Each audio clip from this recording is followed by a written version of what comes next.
really? They're like, yeah, this guy, you won't beat him, you won't beat him. And I'm like, okay, that's a good challenge. Beat that guy.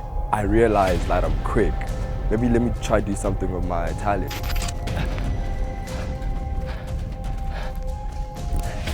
What's up, guys? My name is Kabelo Mosehla, currently 17, turning 18 in June. I run track, 100 and 200 meters. Record in 100 is 10.5. Watch me.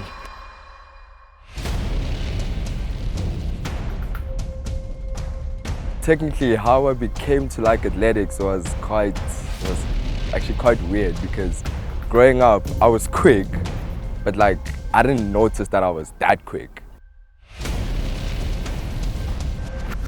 So then what happened is when I was around like 6, 7, we had like inter-house athletics. So that's like the different houses in the schools. You come together and you guys run. So that's what we did, and like I ended up coming up first. So then I was like, okay, sure. But the school, they're like, listen, we want you to be on the athletics team.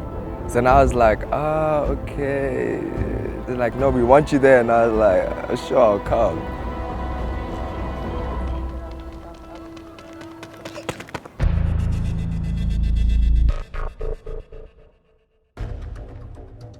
And then I ran against the guy who runs Gauteng.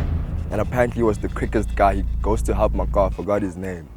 You were telling me, no, this guy's the guy to beat. This guy's quick, he's quick, he's quick. And I'm like, guys, I don't do this sport, so if I lose, I really don't mind. What happened? I beat that guy. And from there, people are like, you need to join a club. And then luckily, I met Geraldine Pillay. So I contacted her. I was like, listen, because she used to run SA as well. After a month of just communication over phone, KB eventually made his way out to Germiston Stadium, obviously accompanied by his mom, because she wanted to make sure that, you know, the person she's taking KB to will definitely make sure that KB reaches full potential. Yo, and she killed me. I passed out on my first session. I'd say the challenges are the training.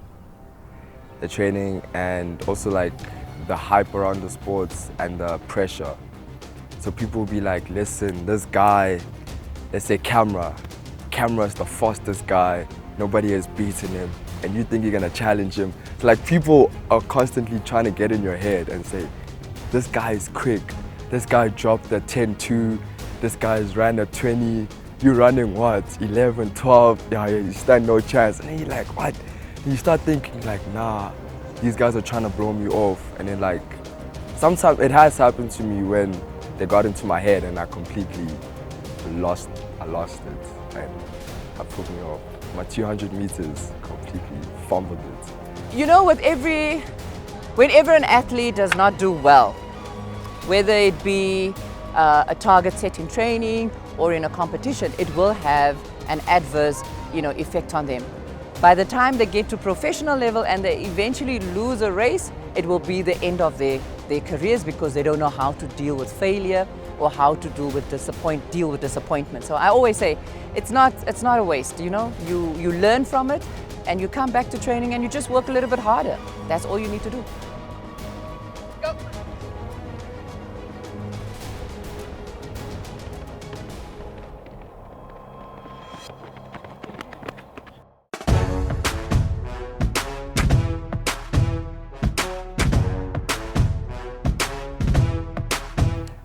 Actually, when I was in grade 10, my dad was like, do you actually need to go to school? So I was like, why? He's like, firstly, to be honest, doesn't seem like you're interested in school. It seems like you like athletics more. So what I could try to do for you is, you don't have to finish your matric. You can try get you a scholarship or whatnot, like a part-time thing, but you just focus fully, 24/7 on athletics. So first of all, I was like, okay, it could work. But then I was like, nah, I want to do my matric. Then they were like, okay, we'll support you. Like, this is for you. This is not for us. This is your future.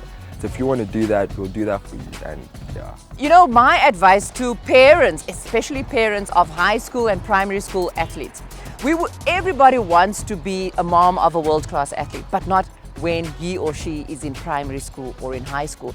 I have seen so many young athletes burn out before they get to the age of 20 because of pressure from either the coach, pressure from themselves, as well as parents.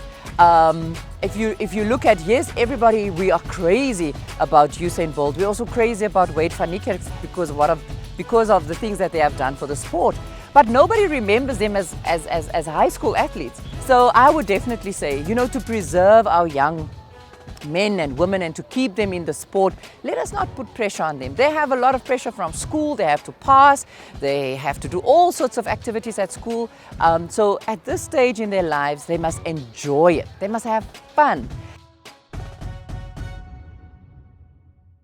So my advice to someone who wants to be an athlete, I would say, number one, you have to be serious. You have to be disciplined. It's all in the mind.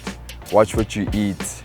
Just watch what you put in your body, because that's number one. And then from there, you can work on your discipline. And then from there, make sure your mind is set to that specific goal, and then everything will fall into place. So my biggest highlights was signing a contract to go to the US for varsity. So that's looking pretty good. So I'm excited for that.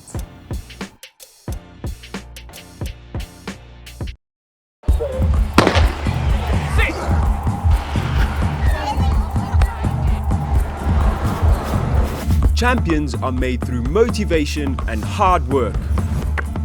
Each week, Champions in Training spotlights one rising star as they hone their talent and refine their skills in school and amateur sports.